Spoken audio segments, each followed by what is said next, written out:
fisiológica do sonho. No sono, nosso sistema nervoso está constantemente em excitação por múltiplos fatores internos. Quase todos os órgãos liberam substâncias e estão ativos. 10. O sangue circula impetuosamente. A posição de quem dorme pressiona determinados membros. As cobertas influem sobre as sensações de maneiras diversas. O estômago faz a digestão e perturba outros órgãos com seus movimentos. Os intestinos se torcem. O posicionamento da cabeça traz posturas musculares insólitas. Os pés descalços, não comprimindo o chão com a sola, causam a sensação do insólito, assim como vestuário diferente de todo o corpo. Tudo isso, com sua extraordinariedade conforme a alteração e o grau cotidianos, excita o sistema inteiro, até a função cerebral, de modo que há muitos ensejos para o espírito se admirar e buscar razões para tal excitação.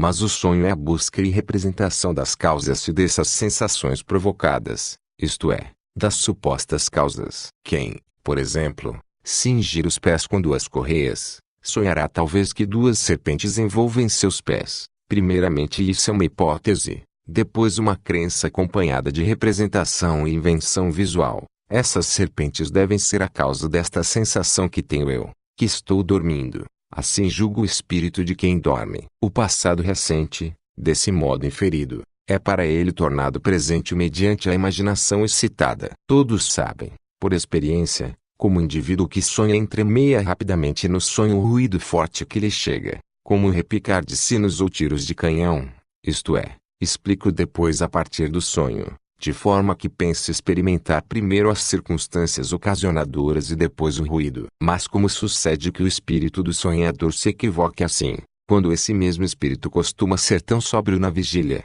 tão cauteloso e cético em relação a hipóteses? De modo que a primeira hipótese para explicar uma sensação é imediatamente aceita como correta, pois durante o sonho acreditamos nele como se fosse realidade, isto é, consideramos a nossa hipótese totalmente demonstrada. O que quero dizer é, tal como o homem ainda hoje tira conclusões no sonho, assim também fez a humanidade no estado da vigília. Durante milênios, a primeira causa que ocorresse ao espírito, para explicar qualquer coisa que exigisse explicação, bastava para ele e era tida como verdadeira. Segundo relatos de viajantes, os selvagens procedem assim ainda hoje. No sonho continua a agir em nós esse antiquíssimo quê de humanidade. 11. Pois ele é o fundamento sobre o qual evoluiu a razão superior, e ainda evolui em cada homem. O sonho nos reconduz a estados longínquos da cultura humana e fornece um meio de compreendê-los melhor. Se o pensamento onírico torna-se agora fácil para nós, é porque durante imensos períodos da evolução humana fomos treinados exatamente nessa forma de explicação fantástica e barata a partir da primeira ideia que nos ocorre. Nisto o sonho é um repouso para o cérebro,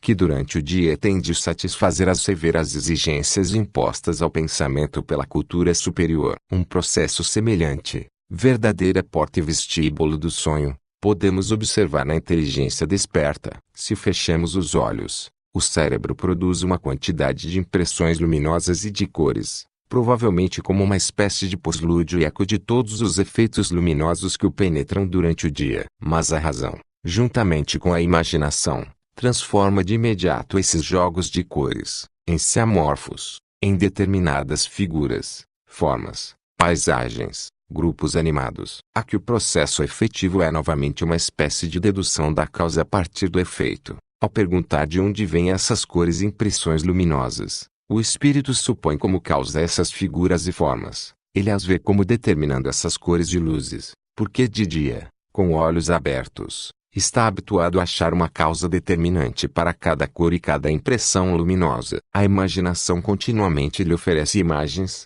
recorrendo às impressões visuais do dia para produzi-las, e exatamente assim faz a imaginação do sonho, isto é, a suposta causa inferida do efeito e representada após o efeito, tudo isso com extraordinária rapidez, de modo que, como diante de um prestidigitador, pode haver uma confusão do julgamento e uma sucessão se apresentar como algo simultâneo, ou mesmo como uma sucessão invertida. Desses processos podemos concluir como se desenvolveu tardiamente o pensamento lógico um tanto mais agudo, a rigorosa investigação de causa e efeito. Quando as nossas funções de razão e inteligência ainda hoje retornam involuntariamente àquelas formas primitivas de inferência, E vivemos talvez metade de nossa vida nesse estado. Também o poeta, o artista, atribui a seus estados e disposições causas que não são absolutamente as verdadeiras. Nisso ele nos recorda uma humanidade antiga e pode nos ajudar a compreendê-la.